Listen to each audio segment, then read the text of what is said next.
আসসালামু আলাইকুম। ঈদের দ্বিতীয় দিনে সবাইকে লাল লাল শুভেচ্ছা জানাইলাম। ঈদ শুভেচ্ছা, লাল শাকের শুভেচ্ছা।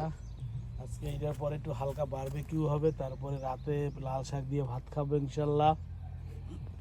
আজকে ফ্যামিলি টাইম, দ্বিতীয় দিন ঈদের।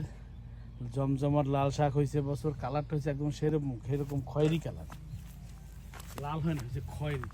যত খাবো তত রক্ত হবে, তত বারবিকিউ করতে পারবো ইনশাল্লাহ।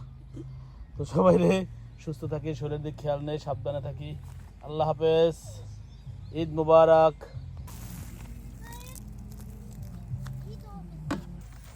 গাছে কিছু পানি দিতেছি, বেগুন গাছে বেগুন ধরতেছে, তো এই মুহূর্তে এখন পানি দিতে হবে। শালগম দেওয়া শেষ।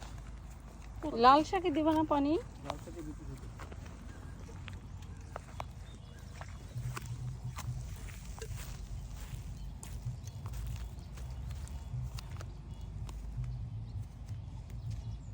দেওয়া হয়ে গেছে।